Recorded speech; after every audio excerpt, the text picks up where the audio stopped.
Good morning. Thank you both for coming. I appreciate that. We want to take a few minutes and talk with you about BeckerBallot.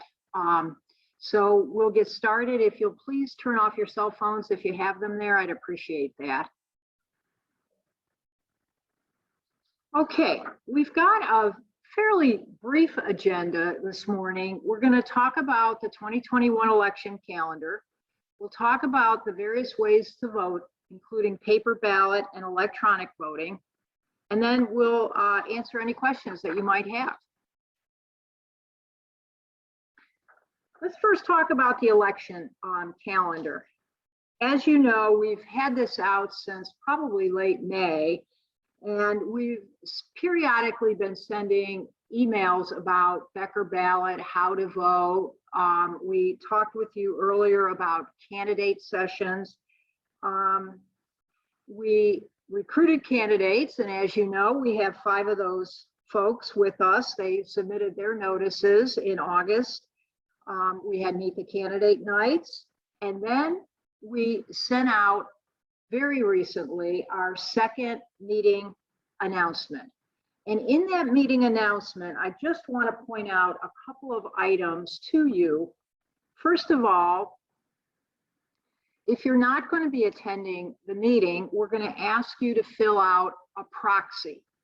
This proxy is only for quorum purposes. In other words, in order to hold the annual meeting, we have to have 20% of the members there.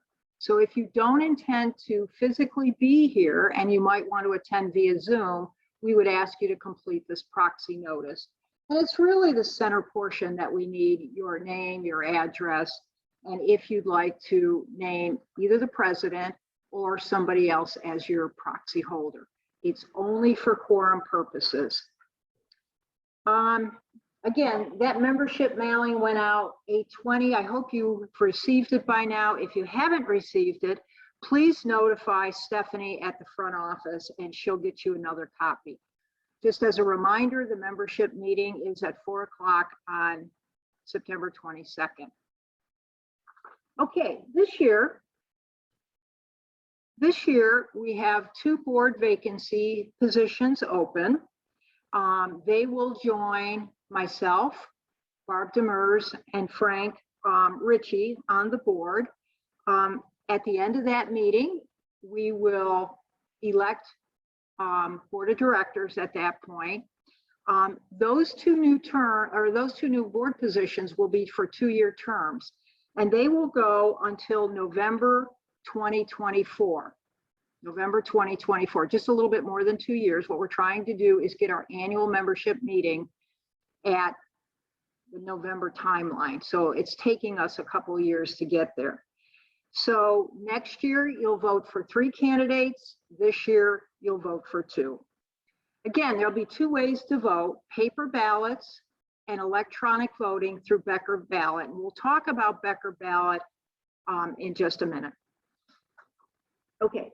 Just real quickly, the pros and the cons of paper ballot use. I mean, most of us are used to using paper ballots. They've been around. They're quite simple, right? They're convenient. You can sit at home and think about, cogitate which candidate you want. Turnout, there's some argument. Is there more turnout through paper ballots or less turnout? The disadvantages, though, that it's a manual process. Last year, if you were around for that process, I think counting paper ballots took us close to almost 3 hours to do. So it's a very long process. Secondly, family members might lose the paper ballot. So besides misplacing it, you know, we have to deal with stuffing envelopes, unstuffing envelopes, again, counting the paper. So it's very arduous, and it's a pretty steep financial burden with paper ballots. So we also put in your second mailing, better known as your 14-day mailing, a green ballot. You probably have seen this before. It has the name of all 5 candidates. And if you decide to submit a paper ballot, you can do that at any time. You need to take your paper ballot, wrap it in the ballot envelope, then wrap that in another envelope that you were given at that time. Okay, let's move on then to electronic voting. We're lucky here in Florida that the legislature has allowed us to use a tool like BeckerBallot to conduct electronic voting. This is fast, it's easy, it's almost like Amazon buying things. It's a point click, and we think it's more accessible. You can do it from your phone, you can do it from your iPad, you can do it from your computer, anywhere around the country. We think it actually will increase participation. You don't have to come to a meeting to drop off your ballot. It's secure, it's efficient, it's very auditable, and it is extremely accurate. Again, if you were with us last year election, the paper ballot counting took us about 2 to 3 hours in length of time. And BeckerBallot, we had the results within 10 minutes. We closed the election, I think it was about 2:10. We had the results within 5 minutes later. So it's very quick, very easy, very secure. Last year, about 300 members of our community used BeckerBallot. We hope many more will use it again this year. Have either of you registered for BeckerBallot? You have. Excellent. There's a form, again, that we've submitted or we've sent out to you a number of times. We have some available at the desk. I have a couple of copies up here.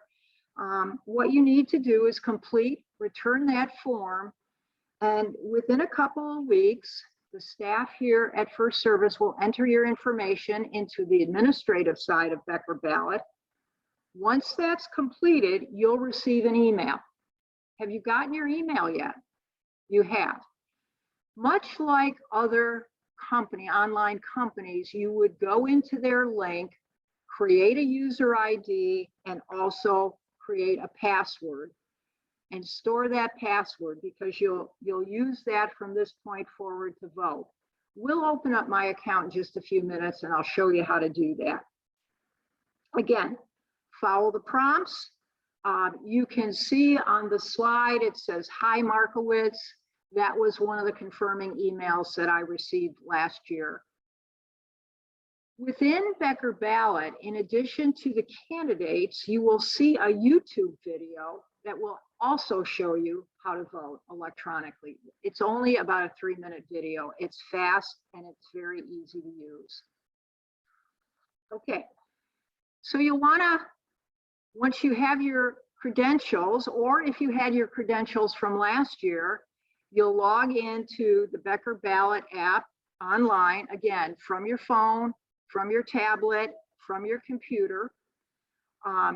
If you don't have the link that they sent you in the email, just type in BeckerBallot.com, and you'll notice on the lower left, if you need to do a search for our community, type in Del Webb Orlando.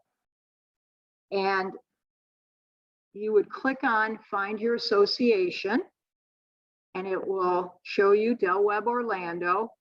And then the next slide, it would be in here that you put in your credentials. Again, you can begin to see my credentials. I'll show you that again in just a second. Okay. Before I show you the actual software, let me go through just a few reminders. You'll be able to log into BeckerBallot from any internet browser, again, from your phone, from your pad, from your computer.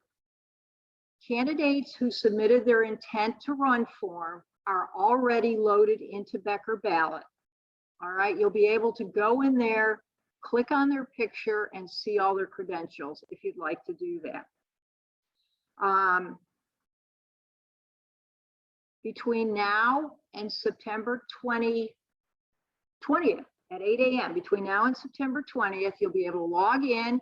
You'll be able to preview all the information. And at 8 a.m. on September 20th, you'll actually be able to vote for a candidate. Okay, so let me flip the computer over and go to my login credentials.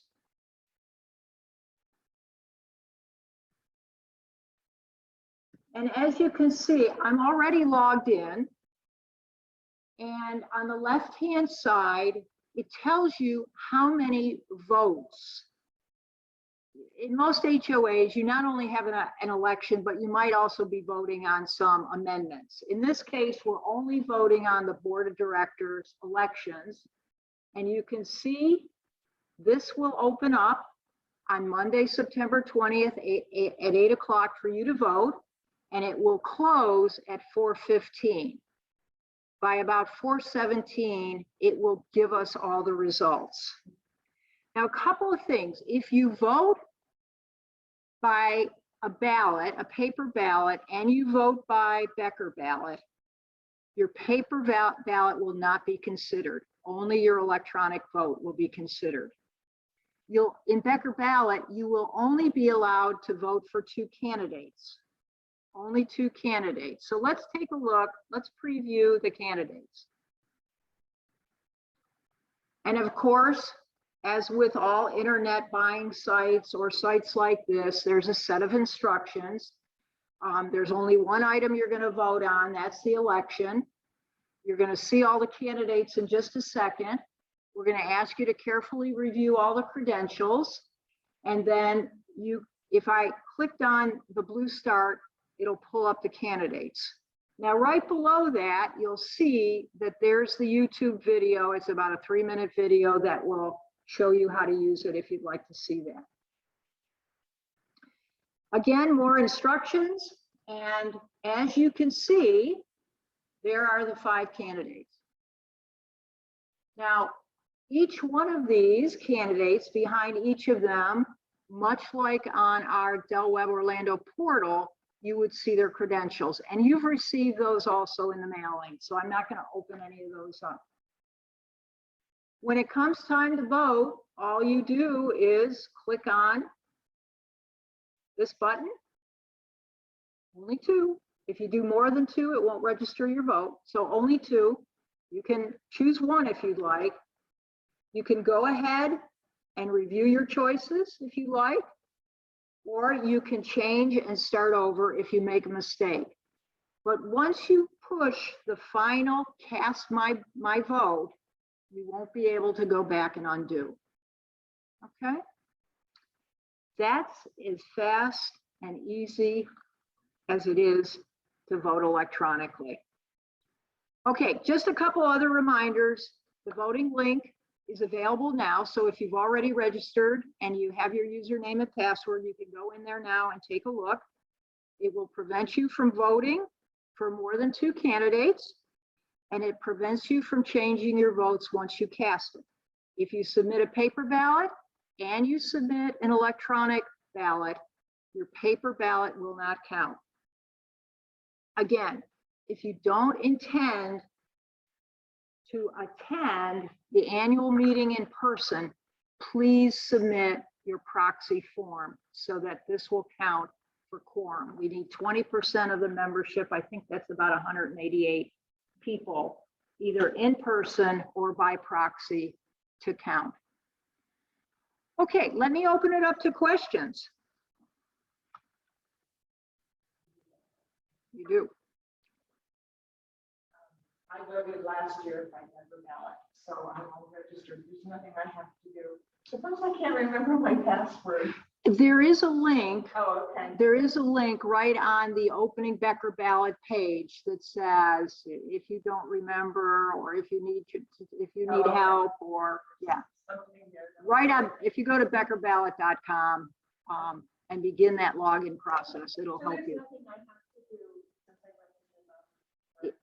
The question is, there's nothing else I have to do if I registered last year. That is correct. The only thing I would advise you to do is test your username and test your password. Yes. Anything else? Just to clarify, I think you said that once you cast your ballot, you're not allowed to go back and change it. So if I place my selections on Monday afternoon and then Tuesday change my mind, I'm unable to go back and change that. So once it's cast, it's final. Good question. Once you cast your vote in BeckerBallot, it is final. So if you vote on Monday and you actually push cast my vote, you cannot go back on Tuesday or Wednesday and change that. Okay. If there's no more questions, thank you all for coming. I appreciate it. Thanks for sharing your questions with us. And we'll put this on YouTube in the next day or two. Thank you.